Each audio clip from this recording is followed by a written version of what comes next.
श्री नरोत्तम दास जी महाराज ने सुदामा जी के इस मंगलमय कथा को बड़ी अच्छी वाणी में लिखा है। सुखदेव जी ने तो संस्कृत में लिखा है, भाई देववाणी से सब लोग डरते हैं संस्कृत से।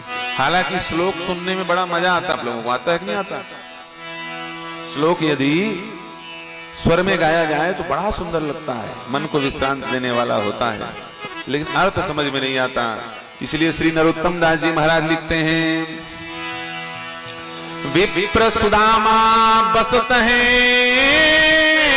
सदा आपने धाम, भीख मांग भोजन करें ये जपत हरि नाम,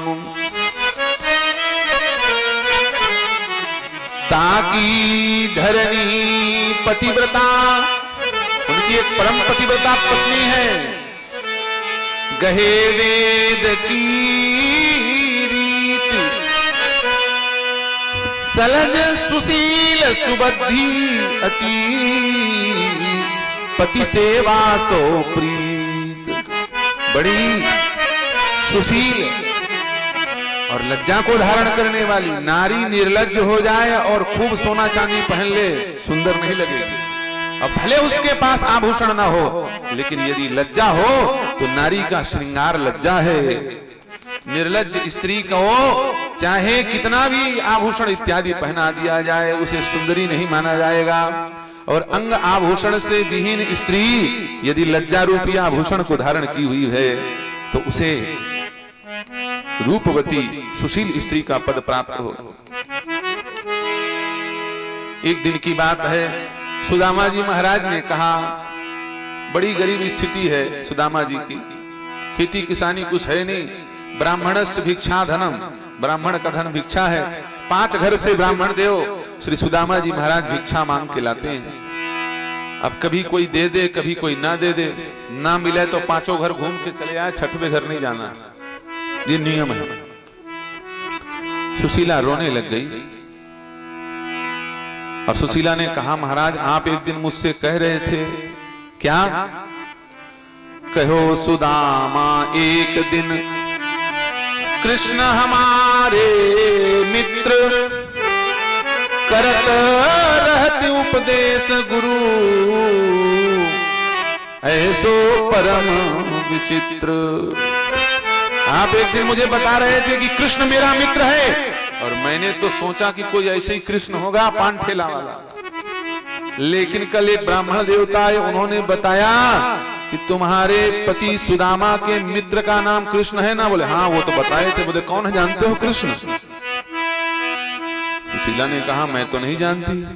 तब उस ब्राह्मण देवता ने भेद खोल दिया, उन्होंने बताया कि अरे तुम्हारे पति का मित्र कोई साधारण नहीं, त्रिलोकीनाथ कहा जाता है। कोई उन्हें जगन्नाथ कहते हैं, कोई उन्हें द्वारिकानाथ कहते हैं, कोई उन्हें रंगनाथ कहते हैं, कोई उन्हें कालियानाथ कहते हैं, कोई उन्हें उछंगनाथ कहते हैं, जो मन में आता है सब कहते हैं, लेकिन वो साक्षात लक्ष्मीपति हैं।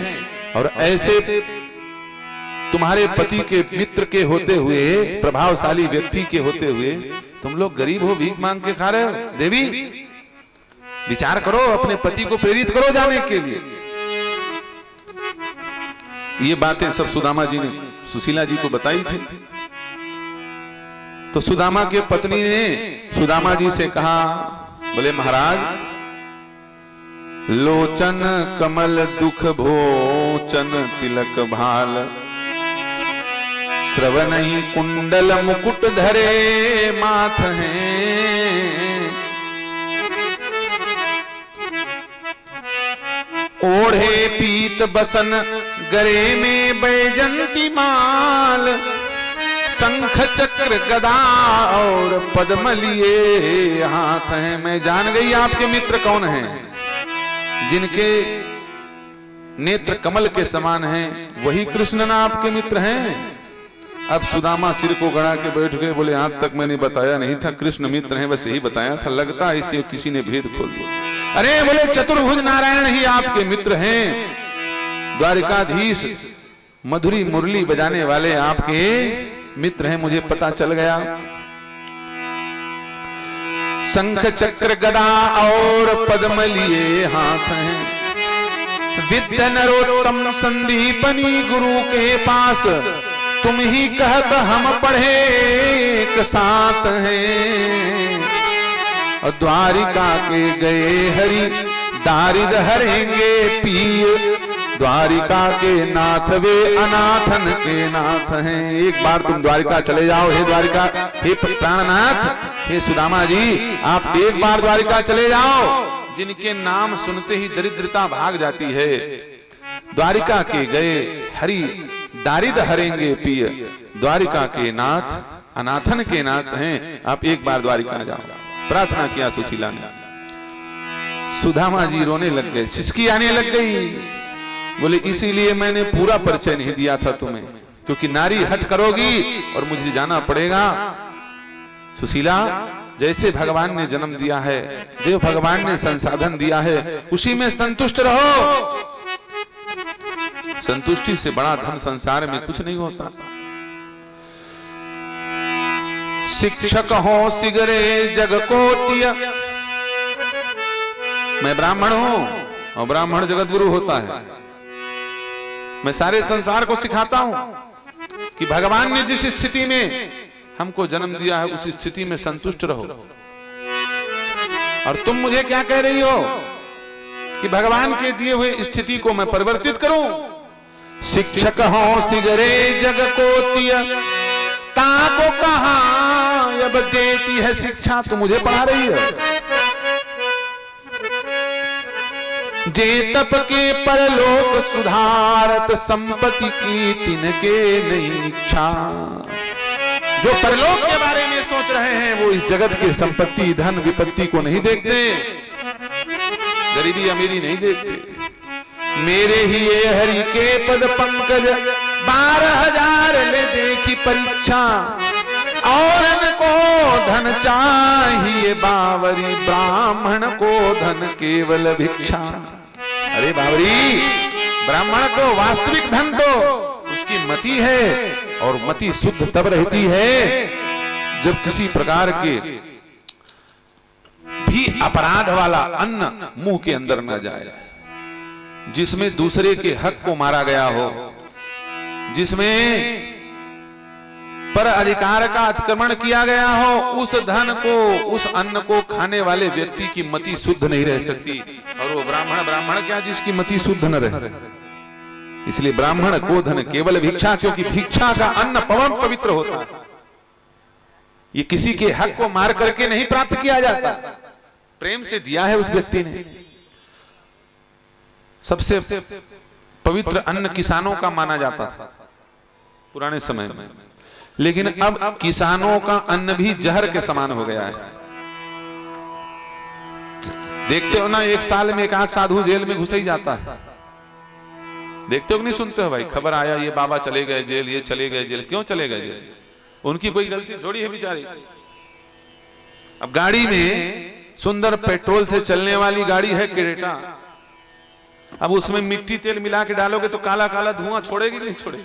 तो बाबा जी का क्या दोष? वो बेचारे अब घूमते रहते हैं, जो आप लोग दोगे वही खाएंगे। और आपका अन्न इतना जहरीला है, दूसरे का हक मार करके खाए हो, कीड़ों को जहर डाल करके, अरे सपाचट डाल देते हैं। जय सिया राम। जाओ, खेत बर्बाद, और खेत के अंदर रहने वाले वो जीवाणु केचुए जो मित्र हैं, शत्रु भी मरता है, मित्र भी मर जाता है। दूसरे का हक जमाने वाला, दूसरे का अधिकार का हनन करने वाला किसान का अन्न भी विष के समान हो गया। और कितना बड़ा दुर्भाग्य देखो, अपने अनाज को खेत से जाकर के काट करके, लू करके, उसा करके, छान करके, सुखा करके, कूट करके, छान करके, फून करके घर में ले आएगा और पका करके खा लेगा।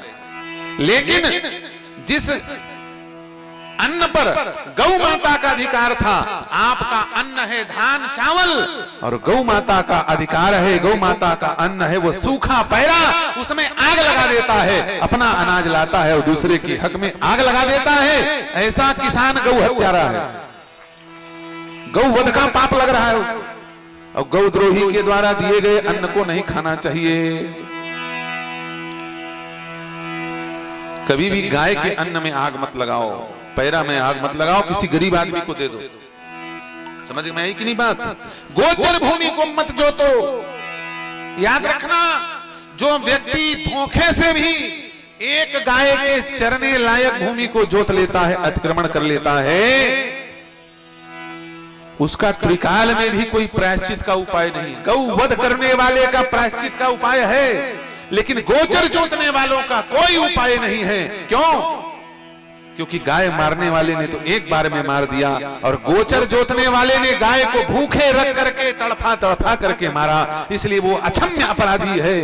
जितने गायों के चरने लायक भूमि को वो जरेगा, जोतेगा, घेरेगा, उतने गौ का वध उसे लगेगा और उसका दंड भोगना पड़ेगा पड़ेगा पड़ेगा। चाहे कितना रुपया घूस लगा दो, कोई उपाय नहीं है वहां। यहां चलेगा ना घूस, यहां चलेगी सुर सिफारिश।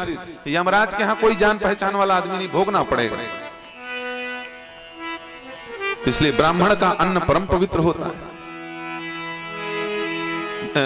किसान का अन्न पवित्र होता था, अब किसान का भी अन्न पवित्र नहीं। अब कहां अन्न मिला साधुओं को बेचारों को?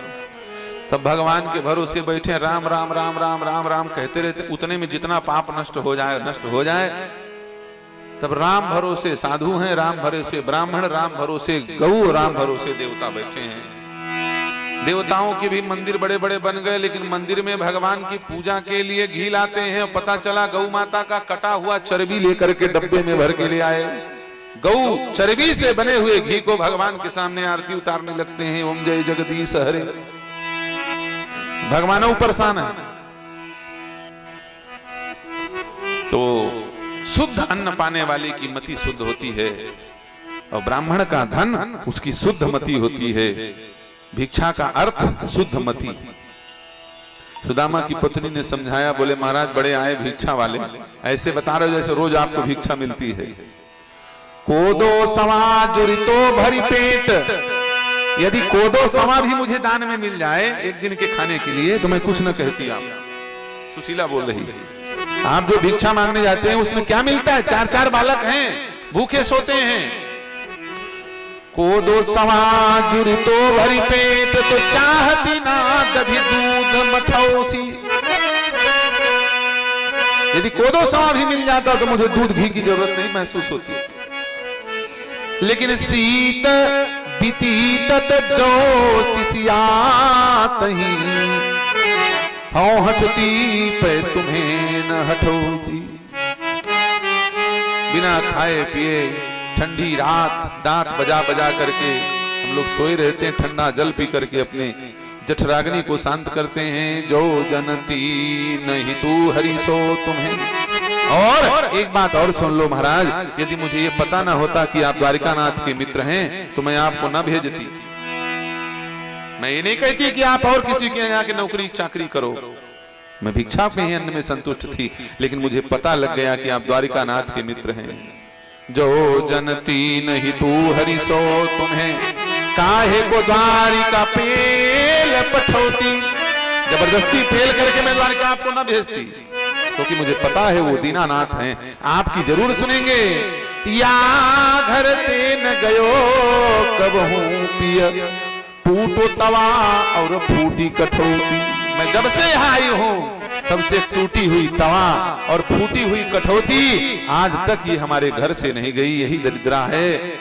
इसलिए महाराज अब आप जाओ तभी ये टूटी हुई तवा और फूटी हुई कठौती हमारे घर को छोड़ करके जाएगी। सुदामा जी महाराज कहते हैं, छाड़ी सब जग तो ही लगी बत आठों जाम यह जग ठानी। छाड़ी सब जग तो ही लगी जाते ही दे लदाय लड़ा भरी ले ददाय यह दिया जान। जाते ही दे लदाय लड़ा भरी ले ददाय। पाँव कहाँ ते अटारियता, पाँव कहाँ ते अटारियता, जिनको विधि दीन है टूटी सी छानी। शोभे दरिद्र लिखो है ललाट, तो काहू पे में दीन जाता है। शोभे ललाट लिखी है दरिद्र, तो काहू पे में दीन जाता है। यदि हमारे ललाट में ब्रह्मा ने लिख दिया होगा कि तुम दरिद्र रहोगे, दुखी रहोगे, गरीब रहोगे, तो फिर चाहे जो हो जाए, हमारी दरिद्रता, हमारी गरीबी मिटने वाली नहीं है। सुदामा की पत्नी ने कहा, महाराज जिनके पास आप जा रहे हो ना, वो दरिद्र नारायण है। यदि आप गरीब हो तो आपकी गरीबी वो जरूर दूर करेंगे। विप्र के भगति हरि जगत विदित बंधु, लेत सबही की सुधि ऐसे महागानी है। पढ़े एक चटसार कही तुम कियो वार, लोचन अपार वे तुम्हें ना पहचानी है।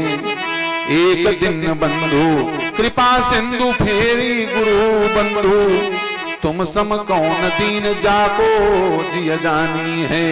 और नाम लेत चौगनी गए तो द्वार सौगनी, सो देखत सहस्त्र गुनी प्रीत प्रभु मानी है। भगवान के समान प्रीति मानने वाला कोई दूसरा नहीं है। आप जब उनके यहाँ जाओगे तो प्रेम से वो जरूर आपकी इस गरीबी को दूर कर देंगे।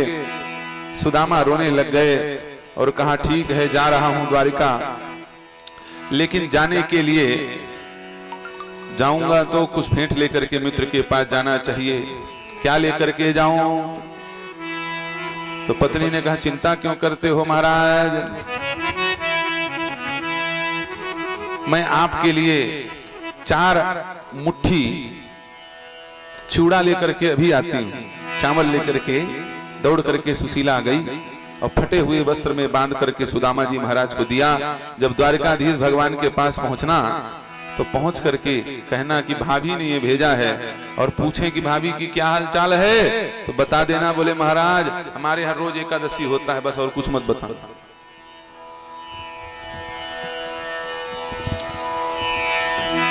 बस वो उतने में समझ जाएंगे वो अंतर्यामी है। अब भगवान से मिलने की आस लेकर के सुदामा जी महाराज चलते चलते द्वारिका पहुंचे हैं। और द्वारिका पहुंच करके देखो भाई, ये तो अब संत हैं नरोत्तम दास जी महाराज ने भाव लिखा है, प्रणाम है भाव को, सब बोलते हैं हम भी बोलेंगे। लेकिन भगवान ने अपने द्वारपालों को, अपने व्यवस्था देखने वालों को, आजकल के शब्द में कहा जाए तो प्रोटोकॉल अधिकारियों को ये सख्त आदेश दिया हुआ है कि ब्राह्मण और संत को जब इच्छा हो मेरे पास बिना रोक टोक के भेजी जाए। उनसे मिलने के लिए अनुमति नहीं लेनी पड़ती ब्राह्मण और संत।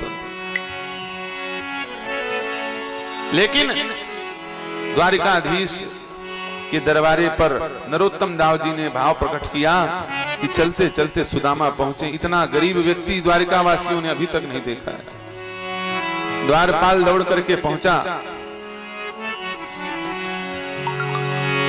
भगवान द्वारिकाधीश के पास और जाकर के कहता है, बोले महाराज एक ब्राह्मण देवता आए हैं, और वो ब्राह्मण देवता बड़े विचित्र लग रहे हैं, हमारे द्वारिका राज्य के तो नहीं है, न जाने कहां से चल के आए। इतना गरीब व्यक्ति आज तक मैंने नहीं देखा। भगवान ने कहा गरीब व्यक्ति है तो इसमें उसकी कौन सी उपहास की बात है? द्वारपाल ने कहा महाराज गरीब है, इसमें कोई समस्या नहीं, लेकिन एक समस्या है, वो अपने आप को आपका मित्र बताता है। शीस पगान झगातन पे प्रभु जाने को आई बस के ही रामा। शीस पगान झगातन में प्रभु जाने को आई बस के ही रामा। शीस पगान झगातन पे प्रभु जाने को आई बस के ही रामा। शीस पगान झगातन में प्रभु जाने को आई बस के ही रामा। धोती फटी सिलटी दुपटी रूपाया पाना की नहीं सामा। धोती फटी सिलटी दुपटी रूपाया पाना की नहीं सामा। द्वार खड़ो तीजे दुर्बल एक रहो तसी वसुधाय दी रामा। दीन दयाल को नाम बतावत नाम सुदामा। पूछत दीन दयाल को नाम बतावत अपनो नाम सुदामा। पूछत दीन दयाल को नाम बतावत अपनो नाम सुदामा। जैसे ही द्वारपालों को सुदामा जी महाराज ने कहा कि जाओ भैया हमारे कन्हैया को बता दो, तो द्वारपाल भगवान के द्वारपाल से सुदामा जी निवेदन कर रहे हैं और द्वारपाल भगवान को बताने के लिए जा रहे हैं। ये तो नरोत्तम दास जी का भाव है और इस पर एक बहुत अच्छा भजन भी है। उस भजन को आप लोग सुने। श्री सुदामा जी महाराज आ रहे हैं भगवान से मिलने के लिए। भगवान का स्वागत सुदामा जी महाराज करेंगे। आप लोग सब शांति से बैठे रहेंगे और इसके बाद आगे हम लोग कथा और चलाएंगे 10-15 मिनट।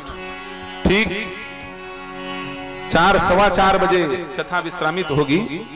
आप लोग धैर्य पूर्वक बैठे रहेंगे। द्वारपाल भगवान को बता रहे हैं इस बात को और सुदामा जी पहले द्वारपाल से निवेदन करते हैं। उस भाव को आप भजन के माध्यम से सुने। देखो देखो ये गरीबी कहा कृष्ण के एक आस देके आया। मेरे बचपन का यार है मेरा श्याम, बस यही विश्वास देके आया। अरे द्वारपालो कन्हैया से कह दो, अरे द्वारपालो कन्हैया से कह दो कि मिलने सुदामा गरीब गया है। कि मिलने सुदामा गरीब गया है।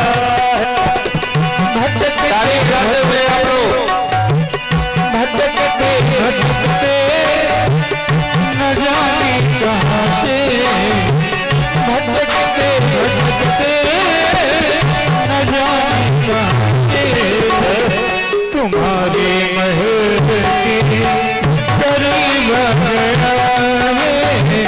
तुम्हारे महल के करीब गया है।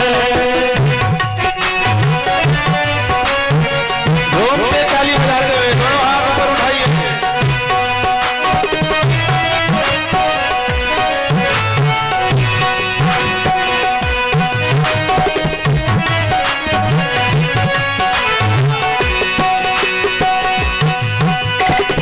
नस्ल में पगड़ी नस्ल पे जामा, नस्ल पे पगड़ी नस्ल में जामा। बता दो भैया से नाम है सुदामा। बता दो कन्हैया से नाम है सुदामा। नस्ल पे पगड़ी नतन में है जामा। बता दो भैया से नाम है सुदामा। पगड़ी नतन पे है जामा। बता दो कन्हैया को नाम है सुदामा। बता दो कन्हैया को नाम है सुदामा। एक बार मोहन सजा कर ये कह दो, तुम एक बार मोहन सजा कर ये कह दो कि मिलने सखावत नसीब गया है। मिलने सखावत नसीब गया है। भटकते भटकते न जाने कहाँ से, भटकते भटकते न जाने कहाँ से, तुम्हारे महल के करीब गया है। तुम्हारे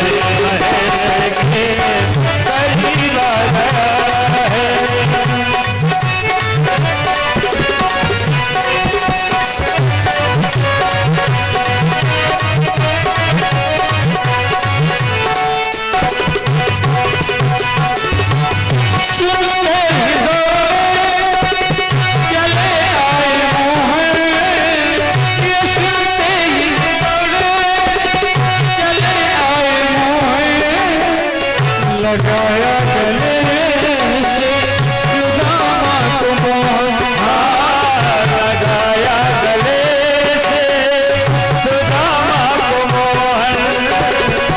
ये सुनते ही दौड़े चले आए मोहन, लगाया गले से सुदामा को मोहन। ये सुनते ही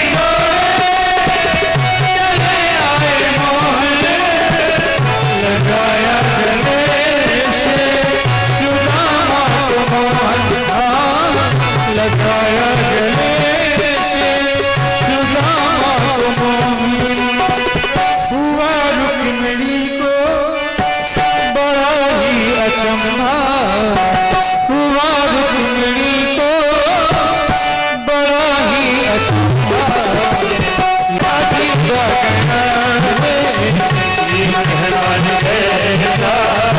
अजीबा गया है, अरे पालो कन्हैया से दो, अरे पालो कन्हैया से कह दो कि दिल में सुदामा गरीब गया है, दिल में सुदामा गरीबा गया है।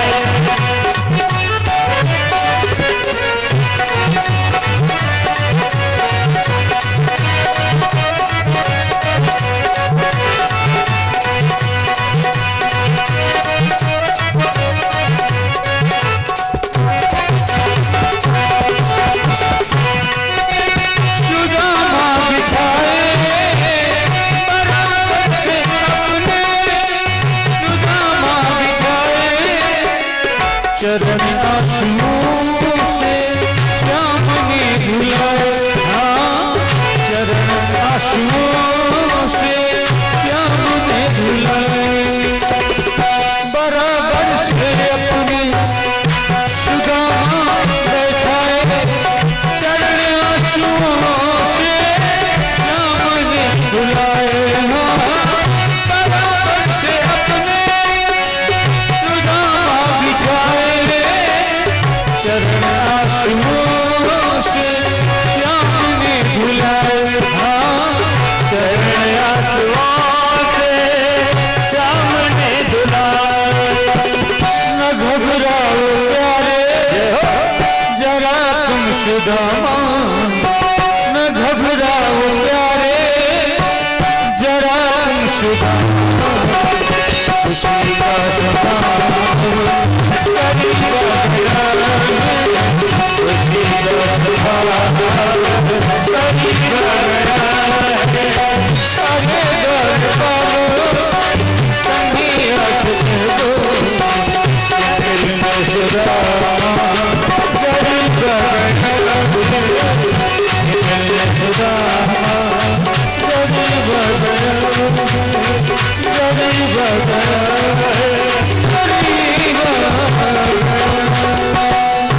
को भगवान ने धोया है अपने हाथों से जल का पात्र लेकर के, लेकिन श्री नरोत्तम दास जी महाराज कहते हैं द्वारिका में ये स्थिति नहीं है।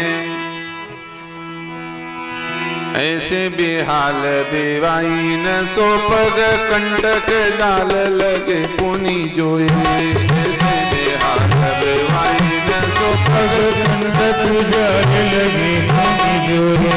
आय महादुख पायो सखा तुम आए कित दिन खोजे, आय महादुख पायो सखा तुम आए कित दिन खोजे। देखी सुदामा की दीन दशा, देखी सुदामा की दीन दशा, करुणा करके करुणा की रोए। पानी परात कोयो ही नहीं अरु नैनन के जल से पवे, पानी परात कोयो ही नहीं नैनन के जल से पवे। पानी परात कोयो ही नहीं नैनन के जल से पवे, नैनन के जल से पवे। पैर को धोया है भगवान ने अपने नेत्रों के जल रूपी अश्रु रूपी जल से, और जब पैर धो लिया तो अपने सिंहासन पर भगवान को बिठाया, सुदामा जी को बिठाया है और बिठा करके खूब सेवा की। एकांत के समय में भगवान और सुदामा दोनों बैठ करके मित्रवत वार्ता करने लगे। बोले भैया जब हम लोग पढ़ते थे तो कैसे कैसे खेल करते थे, कैसे कैसे क्या करते थे, और अब तो तुम बहुत बदल गए, पहले दूसरा स्वरूप था। विवाह भी सबके हो गए, तुम्हारे भी शादी हो गई, हमारी भी शादी हो गई, भाभी कैसी है, ठीक तो है ना। अब सुदामा जी थोड़े घबराए। भाभी की बात जैसे आई तो भाभी ने जो चावल दिया था वो चावल स्मरण हुआ है। सुदामा जी महाराज से भगवान पूछते हैं, कछु भाभी हमको दियो सो तुम काहे न देत। भाभी ने जरूर मुझे कुछ दिया होगा, ऐसे थोड़ी है मेरी भाभी, उन्होंने कुछ न कुछ मेरे लिए भेजा होगा। लेकिन वाह रे सुदामा, तुम्हारी चोरी की आदत नहीं गई। बचपन में माँ ने, गुरु माँ ने दिया था, तुमने छिपा रखा था, और अब बड़े हो गए, अब भाभी ने दिया उसे भी छिपा लिया। कछु भाभी हमको दियो सो तुम काहे न देत। चौपी पोटरी काख में रहे कहो कही है। तो अपनी अपनी पोटरी कांख में दबा के मत रखो। हाँ, सब लोग पोटरी लेके आए हैं अपनी अपनी, आज पता है सुदामा जी को पोटरी देने के लिए आते हैं। भगवान को सुदामा जी ने अपनी पोटरी निकाल के दी है ना, तो सुदामा जी की पोटरी सब लोग लेके आते हैं। छत्तीसगढ़ में ऐसा नियम है। ठीक है, जो लोग लाए सब लोग तो यहाँ पहुंच नहीं पाएंगे, कथा का विस्तार है बड़ा। लेकिन अभी 5 मिनट के लिए यहाँ पर हम लोग विश्राम लेते हैं, और तब तक माल्यार्पण इत्यादि का जो क्रम है वो चलेगा। और उसके बाद उसी बीच में आप लोग अपना अपना लाभ ले लो। हमारी बहुओं को बुलाओ, हम आशीर्वाद देंगे। तो जैसे ही आशीर्वाद देने के लिए कहा तो भगवान ने कहा, जाओ भाई 16,108 को बुला के लाओ, सुदामा जी आशीर्वाद देंगे। अब लाइन लगा के 16,108 खड़े हो गए। सब लोग अपना अपना कलश लेके खड़े हैं, पैर धोएंगे, स्नान कराएंगे सुदामा जी को। सोने का कलश जल लेकर के 1 2 3 4 5 6 7 8 9 10, और जैसे 11 कलश जल डाला तो बेचारे दुबले पतले भूखे ब्राह्मण ठंडी के मारे कपने लग गए। एक को आशीर्वाद दिया, दूसरे को आशीर्वाद, दूधो नहाओ पुतो फलो, आशीर्वाद आशीर्वाद आशीर्वाद। जैसे ही 100 200 500 1000 2000 3000 जहां 5100 नंबर लगा, तो वाद वाद वाद करना शुरू कर दिए। आशीर्वाद छूट गया, वाद वाद वाद वाद। और जहां 10,000 पूरा हुआ तब बोले इलाहाबाद इलाहाबाद इलाहाबाद। अब इतने में इलाहाबाद पहुंचेंगे। अब इतने लोगों को आशीर्वाद, इतने लोग हमको नहलाएंगे तो कन्हैया न आशीर्वाद में मिलेंगे न वाद में मिलेंगे, हम इलाहाबाद लेने ले जाए हो जाएंगे, प्राण छूट जाएगा। भैया तुम सबको एक जगह खड़ा कर दो, सबको एक साथ आशीर्वाद देता हूँ। सुदामा जी महाराज ने दोनों हाथ उठा करके 16,108 पटरानियों को आशीर्वाद दिया है। दूधो नहाओ पूतो फलो, सुखी रहो, धन समृद्धि भरी रहे। देखो सुदामा जी दोनों हाथ उठा के आशीर्वाद दे रहे हैं। तो आप लोग भी आशीर्वाद ले लो, खूब दौड़ दौड़ करके पहुंच करके। 5 मिनट का गैप है, उसके बाद सब अपने स्थान पर बैठ जाना।